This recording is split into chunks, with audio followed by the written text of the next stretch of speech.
Some of the stuff I'm about to share, I don't even remember sharing with my closest friends, but I feel so compelled to talk about this topic today. And I know there's people out there who are going to benefit from what I have to say. So although it's a bit vulnerable, I wish I had heard this message in my early teens in the way that I hope to relay it now, because it would have changed my life. So you guys are in for a treat. Let's get into it. But if you're new here, my name is Danae. I have a newsletter called the Digital Marketing Diaries where I share tidbits about my life as a freelancer and also marketing tips and tricks for freelancers, brand and agency owners along those lines. And you can always find it in the description. I send one newsletter every Friday and I think you would enjoy. Between the ages of 10 to 16, I would walk with my head down so much that my neck would hurt. That's insane to me. I vividly remember thinking, why does my neck hurt so much? Oh, it's probably because I'm always looking at the ground. I would never look up. Today, I still struggle to keep my head up. I was doing a fitness class the other day,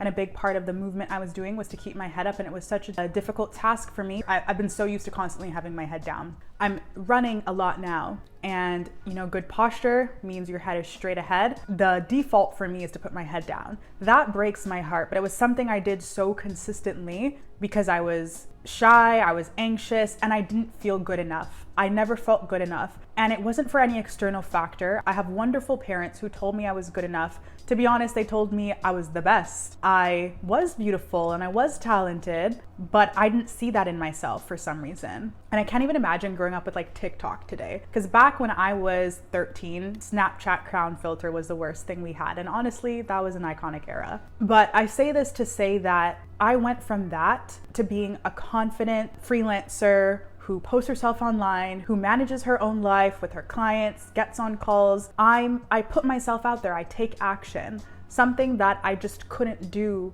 back when I was that version of myself because I thought so low of myself. And as I got older, things did change. I would latch on to different things and make them my identity. In high school, I was still that version of myself that was walking with her head down, but I really tagged on to the academic girl identity. Everyone knew me as the girl who would edit their essays, who was, a little bit smart, but not like the super nerd. I was smart, but I was cool enough to kind of hang out with the people versus the nerd who maybe didn't even want to hang out with the people, So I held on to that academic identity though.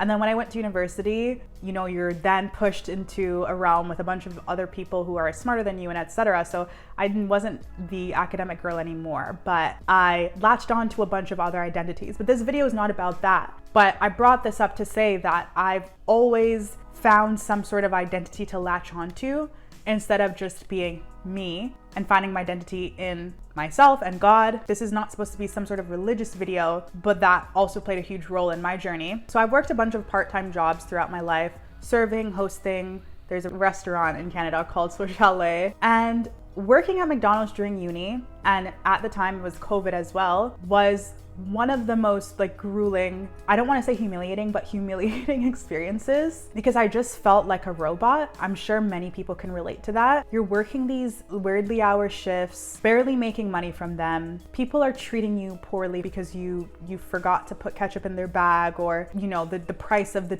McNuggets went up or whatever. And you come home, you're smelling of McDonald's oil. You can barely really afford buying nice groceries and stuff. So you take advantage of your McDonald's meals, probably eating more McDonald's than you should be, that kind of thing. So it's really down. At the time, didn't really see a clear future for myself. So that really opened my eyes. I wasn't completely there yet. I knew I had to make a change in my life and figure out how am I going to become better. That job was, when I look back, the catalyst for change in my life. So during my time working at that job, I just had a revelation that I wasn't taking care of myself. I was probably 20 pounds heavier than I am now. And I didn't feel comfortable in my clothes. I was tired all the time. I just didn't feel good. And I decided to focus on feeling good in myself. So I searched up different diets and just how to be healthier. I used to run track in high school and I used to do all these things and I don't do them anymore. Let me get active again, eat healthy again. It doesn't matter that I'm working at McDonald's. I'm not gonna eat that crap. And I'm gonna focus on becoming the healthiest version of myself.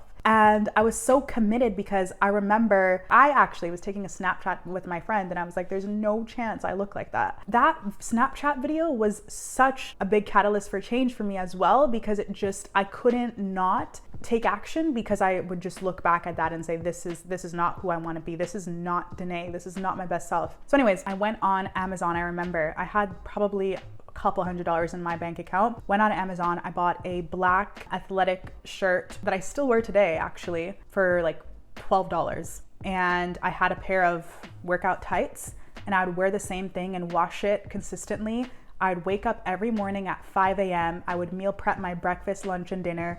I would go to the gym at 5 a.m. and I would do those 5 a.m. to 11 p.m. days every single day for months until COVID happened and my schedule changed, but I still continued it in the way that I could. And that was the biggest change. And that period of my life was so important.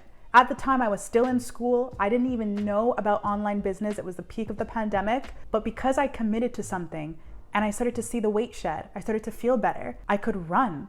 I could take pictures of myself and feel good. I realized I had control over everything. And I started to walk with my head held a little bit higher. And I became confident. I'm Danae. I felt confident again because I took control. And I realized from that moment that confidence doesn't come from anything external. Although that helped, how you look, that's currency. But true confidence comes from committing to yourself, from discipline, from loving yourself. That's where the true confidence is built. And I couldn't verbalize that at the moment, but I knew, and I was always going to prioritize my discipline and the actions I took towards becoming a better version of myself. So that was 2020. We're now in 2024. So it's been 4 years since that time period. And those habits that I built then, I still keep up with today, even more. I think at the time I was only working out once or twice, or I was only working out on the weekdays. At the time I was focusing on healthy eating. I was focusing on working out. My whole today, focus on healthy eating, focus on moving my body, except I'm just in a whole different country with a whole different life because I just stayed consistent. And back at that point, I didn't even know that I would be doing what I'm doing now. So if you're that version of yourself who's feeling inspired and you're like, okay, I'm gonna take this on, take it on, but don't be tied to a specific outcome. At the time, I thought I was going to do a master's program in New York City. I didn't end up getting accepted into New York City, and that leads me to the next point of the video. I've set a lot of goals for myself that I failed at. Another secret, I used to do something called scripting when I wasn't really deep into Christianity. I wouldn't do any of this stuff now, but at the time I did, and I thought this manifestation thing was gonna change my life. I had a notebook, and every single morning for 20 minutes, I would burn incense and I would write, maybe 10 minutes, and I would write, I'm thankful that blank. I am thankful that blank. Insert whatever thing I wanted, but write it as if I already had it. I would do this every day like clockwork. And some of these things did happen, I'll be honest. But the bigger things didn't. I wanted to get into this master's program, didn't get accepted. I wanted to kind of build my personal brand. At the time, I was really into health and fitness. I think a lot of people, when they first enter health and fitness, they just, they could become obsessed. That's what I wanted. Thank God I didn't build my personal brand then because I wasn't this version of myself. And I'm glad that I can put this version of myself out onto the internet in the way that I am today. I was, but it wasn't to this extent. And none of those things happen. And why didn't they happen? This is where I think the stuff that I wish I knew now, I knew before. They didn't happen because I was seeing this scripting thing as this magical thing that would happen to me. So it would be like, I'm gonna set this goal. I'm gonna do the bare minimum to achieve this thing. But at the end of the day, I know something big, miraculous is gonna happen and someone's gonna come save me, or this thing is just going to fly out of the sky for me. That was my mindset. But what your mindset has to be when you're setting goals is, I will commit to this goal every single day. And because I do that, eventually I will reach it. Just pause and think about that. Oftentimes we set goals and we see it, we put the goals on a pedestal and we see the goal as this big, huge, massive thing that's unattainable for us. And when we do that, it keeps us looking up at it. But if you set the goal and you see it as something that's on your level that you will achieve just with consistent action, you're eventually going to reach it because it's not on a pedestal. And you're not viewing it as something that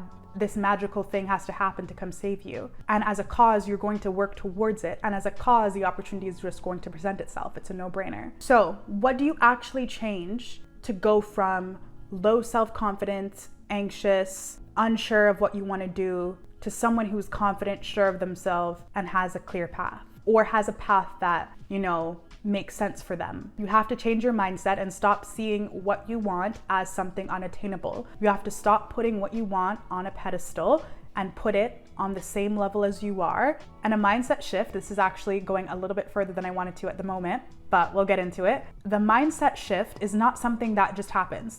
Okay, my mindset has changed. No, a mindset shift is a war that you fight with yourself every single day, because you're gonna wake up tomorrow, I'm gonna go to the gym, I'm gonna do this, I'm gonna do that. You're gonna go to the gym, you're gonna do the thing, and then your mom's gonna come home with donuts, and you're not supposed to eat the donut, and you're gonna have to fight yourself and choose not to eat the donut. And those little wars that you fight every day, multiple times a day, because that's not going to be the only thing that happens a day. There's going to be other things. Your friends are going to ask you to go out. Your work is going to say, can you take on more shifts? But you don't want to take on any more shifts because you want to focus on your business. There's going to be a jillion other things that come up throughout the day, and every single day you're going to have to fight that war. I would say that is probably the number one thing that I've realized that has helped me get to this more confident version of myself, because as I mentioned at the beginning, when you fight the war and you win, you choose the thing you're supposed to, it builds confidence in yourself. Nothing can knock you down when you fight the battle every day against yourself and you win. Nothing.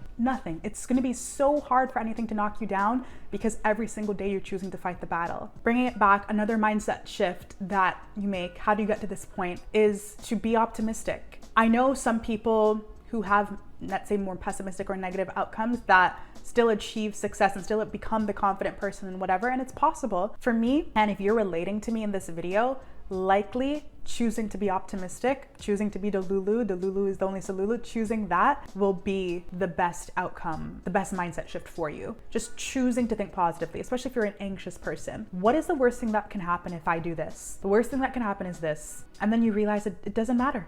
And you could die tomorrow. And it's like, people say that and it's like, oh, like whatever, but it's the truth. The worst thing that can happen, it's like, think back to the most embarrassing thing you did, or the last mistake you made.